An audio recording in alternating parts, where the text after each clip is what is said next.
It's a gift of the God. Every natural resource, whether it's oil, gas, wind, sun, gold, silver, copper, all that are natural resources. And countries should not be blamed for having them and should not be blamed for bringing these resources to the market, because the market needs them, the people need them. Azerbaijan President Ilham Aliyev delivering a speech at the 2024 United Nations Climate Change Conference, otherwise referred to as COP29, a gathering that perhaps raises more questions than it provides answers to issues of the environment.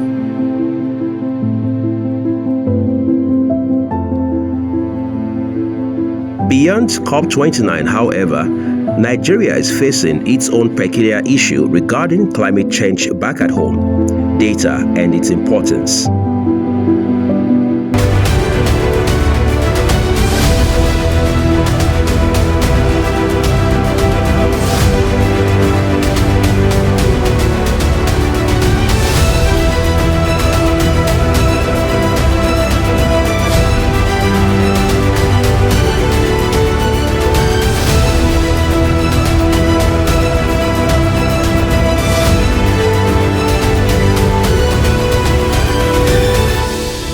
Nigeria is Africa's most populous nation, one working tooth and nail to drive socio-economic reforms. While citizens are waiting with huge expectation to see how much of significant results will emerge in that regard, the country also has to grapple with the adverse impact of climate change. Rising sea levels, drought up in the north of the country, coupled with excessive rains, it means that this otherwise blessed nation will have to find a closure between data and the conversation around climate change.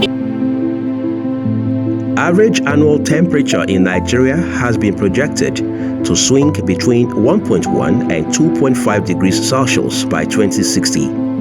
This stark reality highlights Nigeria's need to use data as a tool for addressing the visible impact of climate change.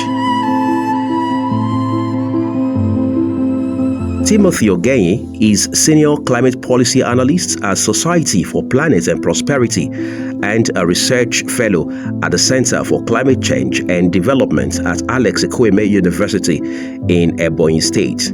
He shares his thoughts. We did a study to find out the 36 states of Nigeria, what are the states doing as regards climate change. And the data we got is that among the 36 states, only 7 states have a climate change policy. What then needs to be done in order to address this anomaly? Ogenye again offers some insights. The developing country came up with a unified amount of $1.3 trillion, but the developing country made a commitment of $300 billion. So that falls short of what the developing country is asking for. However, if you have a database, we know an exact amount that is needed per community, based on the project that we need to do. And one of the key projects that we realize that needs to be done when it comes to climate change is issues of adaptation. What is adaptation? Helping communities to adjust to the impact of climate change. We might not necessarily start mitigating some of the impact by lowering the increase of the greenhouse gases to lower the global temperature, but we can adapt. And some of the projects we need to start doing is what we refer to as the locally led adaptation.